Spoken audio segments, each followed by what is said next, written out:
shit's in the safe. Got me a spot out the way. Nigga just tryna be safe. Let's get to the sports talk. Burfict has been suspended for the rest of the season. Burfict was ejected yesterday after a helmet-to-helmet hit. Burfict has been suspended for 6 previous games for illegal hits, and he will appeal this suspension. So, Shannon, what is your reaction to this breaking news? Yeah, what took you so long? Skippy, as he's a repeat offender. Yeah. I mean, I don't really know anywhere else to get around it. We saw him got suspended in 2017, 4 games for Anthony Sherman. I think it was appealed down to 3 games. 2016, we saw the hit in the playoff game against Antonio Brown. He got it appealed at some point in time. Now, we've seen countless twisting guys' ankle in the pounds, poking guys in the eye. We've seen number over and over again and again. They warn him and warn him. They fine him 3 game checks, 4 game checks, and it's never enough. Just remove him from the game. Yep. That's it. Enough is enough. Just go, hey, you go be by yourself and you see how you like that.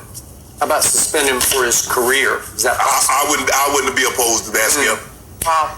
So remember, he came out of Arizona State. He's a really talented player, but he went undrafted because his questionable character was so questionable. Yes. It was beyond questionable. And Marvin Lewis said, I can make a football player out of that guy because he will hit you. Yes. And he would hit you because he can play. He can play. His second year under Marvin, he made the Pro Bowl. And then what? It's just when you constantly keep doing the same thing, they gonna go after you. Like, you keep aiming for people's heads. You keep doing it. That's the main reason Cincinnati let you go, because you can't stay on the field and you keep getting suspended every time. And they got tired of it and send you on your way. You go to Oakland. You start out the season doing having a good year so far, and then you did it again. Now they're just gonna suspend you for the rest of the season. Like, you ain't the only player that do it in this league, but you just constantly keep doing it. So they gonna just say, we're gonna suspend you for the rest of the year, cause you constantly keep doing the same thing over and over. So the NFL just got tired of it and said, we're just gonna suspend you for the rest of the season. It's the same one with you. Like, you ain't changed. Like, you can play football, but you don't know how to stay on the field. You keep doing dirty stuff, and it's rubbing the people the wrong way. And that's why the NFL want to suspend you for the rest of the year. Happened. One bad thing after another, adding up to $4.2 million in fines. He has forfeited $4.2 million in fines. But you know, and did he learn his lesson? No, you know why, Skip? Because he's made $32 million. Yeah. So even though he's lost $4 million, he's made 32. Skip, it's like a guy. It's like steroids. If I make $300 million in baseball, you pop me for steroids, I miss a year and I lose $30 million. I still got $270. What have I lost? You got to remove him. You got to say, you know what? I'm done. You done. By the way, he got popped for PEDs in 2018 for 4 games. Skip, he gonna mess around and seriously hurt someone. Yep. Then what? Because what happened yesterday was completely Skip, come on, man. I mean, it was just like, I want to hurt you. He launched, like you said, the other guy in New England, he didn't launch. No. He launched himself helmet first. Man, he gonna mess around and hurt somebody. Skip, you don't go out there intentionally trying to hurt somebody. I believe he goes out there with the intent. Battle last night in the Saints' 12-10 win over the Cowboys. Ezekiel Elliott averaged less than 2 yards per carry and had a key fumble, but Zeke also did have the only touchdown in the game. Dak Prescott had under 250 passing yards, no touchdowns, and an interception on a Hail Mary attempt at the end of the game. And after the game, Dak said that the loss does not impact the team's confidence moving forward. Skip, should the Cowboys be more concerned about Dak or Zeke here? Seriously? Yeah, seriously. We have obviously no concerns about Dak Prescott, who still leads the National Football League in QBR. By the way, the totals are 91.4 for Dak through 4 games. Your homeboy is 87.6. They virtually had the identical QBR of 77 yesterday. Mahomes at Detroit. But Dak was playing at New Orleans in the toughest defensive test he will face for the whole schedule, because they were spoiling to get revenge over Dak and the whole football team for the 13-10 whooping that they put on Drew Brees and the Saints last year on a Thursday night at Jerry World. So, again, Dak had. You keep talking about last year. They talking about this year. Like, they had plenty of chances to win the game, but can't execute. They couldn't run the ball. Some passes was missed. Couldn't get there. It was 12-10. The defense hold them up and made those kick with like 4 field goals to get 12 points. Y'all ain't even allowed them in the end zone, but y'all couldn't ever get to the point to win a game that y'all could have won. They ain't played well yesterday. The offense didn't. The defense kept them in it to give them a chance to win, but they didn't do enough to get there to win. There's got to be some changes after this. After this game, they gotta go back to the drawing board and put some more stuff together. If the defense keep doing that, y'all gotta execute every time they do it. About half an Amari, he had a limited Amari, and he had no Michael Gallup. So let's see what happens when he gets those two guys healthy, which brings me to my guy, Ezekiel Elliott, the guy I have pushed and defended as the best running back in football. I am concerned, and they should be concerned about what? Dearly concerned. So the last 2 times he's faced a tough defensive test. It was here in the Coliseum against the Rams in the second round of the playoffs, second playoff game they played, and now at New Orleans. What happened in those games? Against the Rams, he went a total of 20 carries for 47 yards. And if you take away his long of 15, that means he went 19 for 32 yards. Well, that's exactly what happened last night, because he went 18 times for 35 yards. That's a 1.9 average. So I am very concerned about him against a credible defense, because the first 3 games obviously weren't credible defenses. And against credible defenses, it's a combination of my concern of Zeke, the new $100 million running back, and my offensive line that got its golden tail whipped repeatedly by the Saints front last night. And if you have the best... It ain't just him. When your line ain't playing well, you can't do anything. They was getting pushed back, and it didn't help Zeke out. And it didn't help Dak out either. Like, it ain't just on Zeke. Like, he need help to get them yards. The offensive line didn't play well like they normally do. It's not on him. He need more help so he can gain the yards and take the pressure off of Dak. But it's also up to Dak to create some ways. The offensive line, they played well last night to help him. Running back, nobody can stop you. Let's go back to the days of Jim Brown or even Barry Sanders or certainly Emmitt Smith. Nobody could stop them. They just said, here we come, we're going to do this, and you can't stop it. And he's going to get his 100 yards whether you like it or not. So in these big games against good teams, he just gets shut down. I thought he looked a little slow out of the blocks last night. Maybe he's a little heavy. Maybe he's not quite in game shape yet after spending the summer in Cabo, but he still looked like Cabo Zeke last night. And my offensive line got knocked off the ball repeatedly, and he had nowhere to run, and he wasn't able to out-quicken you. Kamara can just flat out out-quick you to a gap. Like, he'll find a gap when it's not there, and then he'll slither through it, he'll drag you, he'll cut, he'll dart. He has incredible balance. He was the better running back last night. He outplayed Ezekiel Elliott. And why don't you have those concerns with that?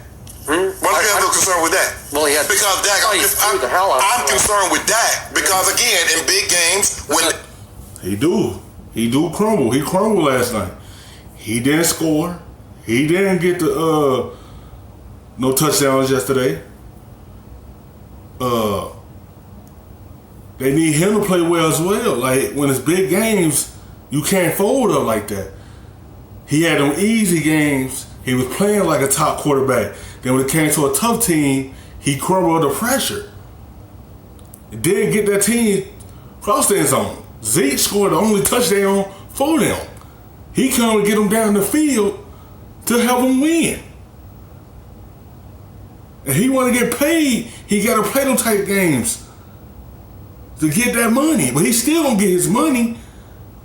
But when it's big games, he got to play like a top quarterback like he did the first 3 games. He can't run the football. Yeah. He can't deliver them from evil. Again, He's 1-8 when Zeke Elliott is held under 75 yards rushing. This is his opportunity. What did he do in the game last year, Skip Bayless? They won. They played New Orleans. What did Dak do? They won 13-10. There's a reoccurring theme here. Teams shut down Zeke. They shut down Dak. It's easy for Dak. What did he do against Miami? Oh, look at Dak throw the ball against Miami. Yeah, they ran for 1,700 yards. Oh, look at Dak. Look at Dak against Washington. Zeke had another 100-yard performance. Did you see him against Philly last year twice? Did you like those games? And did you like it? Did you like him against Seattle? And if I'm not mistaken, Zeke had 100 yards in all 3 of those games. There's a recurring theme here, Skip. Stick with me. Stick with me. I'm going to slow it down for you.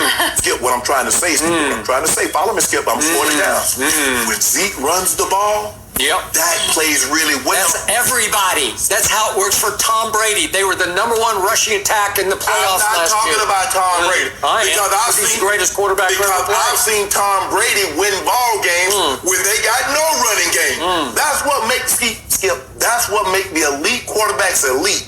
When we can't run it, they can say, "Son, we can't run it today. Go win it." And the Peyton Mannings, the John Elways, the Tom Brady's, those elite quarterbacks can go get that done. We have yet to see your guy consistently do that because they are a play-action team. When you can't run the football... They haven't been a play-action team until this year against 3 dog opponents. Yeah. Well, seriously. Yeah.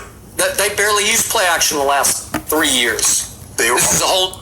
You gotta stop being in denial. He folded. He crumbled. If he won, he gonna get paid. But when it's time to play them good teams, he have to step up if they stop Zeke. It's time to show them you could be a top quarterback. If you play like this every time they shut down Zeke, they gonna look at you like, why is we paying you? But he's going to get it. But when it's time to play those big games, he gotta step up when Zeke ain't stepping up. It's on him to go win it. The same 3 games that you was playing, you should have played like that against New Orleans. He shut them down and kept them on 10. That's all. You have to step up when your other good player is not stepping up. Now it's on you to go win it for your team. New world. Yeah. And they've also, when they don't run the football, look at when Zeke runs the football, look at their record. Look at when Zeke can't run the football, look at their record. What happened? Help me out. My memory fades here a little bit. The first 8 games last year, they had Zeke healthy, happy, running like crazy. What happened? 3 and 5 happened. 5 times they couldn't eat at your restaurant. That's a lot of L's to take with Zeke leading the way. That should tell you. You know why? Because he didn't have a #1 receiver until Amari got there and they took off. You should be very upset with that. Interesting. Because now they go as Amari goes. It takes a #1 receiver to help your guy. If your guy is that guy. Everybody needs somebody. Oh, now everybody. You say Tom Brady on him. Well, at Buffalo, he needed somebody. He couldn't pick 3 guys from Dorchester to come out of the stand. Oh, you see, you keep. You can't pick 3 guys from Orchard Park because they love the Bills. Skip, I understand. Look, I was once told, say, son, you can be good at any game if you understand the rules and you're willing to win at any cost. But I'm trying to understand the rules, but Skip keep changing them. No. At one point in time, he says, everybody needs a run game. But now it's Zeke's fault when they can't run. Well, if your guy's what you say he is, shouldn't he be able to deliver? He had about half of his #1 receiver last night because he got 2 offensive pass interference. No, he's not healthy. He's got an MRI on 2. Any good quarterback can figure out a way to win a game. If I know my #1 wide receiver ain't healthy, I'm going to make my other wide receivers better so we can go win. That's what elite quarterbacks do.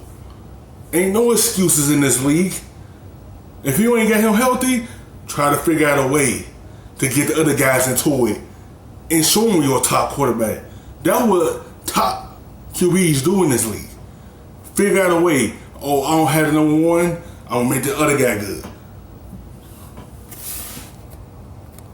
got a bad ankle, couldn't push off. Yeah, so he had to push off literally if Marshawn Lattimore to get open. Yeah. And they called him twice. I'll bet he's never been called for offensive pass interference in his life. He's the sweetest route runner in pro football, but he couldn't push off. Yeah, you've told me that once that guy steps onto that field, he's 100%. That's what you told me. Well, I can just tell you he wasn't. And Michael Gallup didn't step on the field last night, and he's developed into one of the best deep threats in pro football, and they didn't throw it up the field at all because Amari had no burst, and there's no Michael Gallup. So what? Maybe they should have tried one to Devin Smith or somebody, or Tavon. But, Skip, what they remind me of, when Zeke is running the football, it reminds you of when Beast Mode ran the ball in Seattle. It gets everybody energized. That defense really starts to fly. The special teams really starts to fly.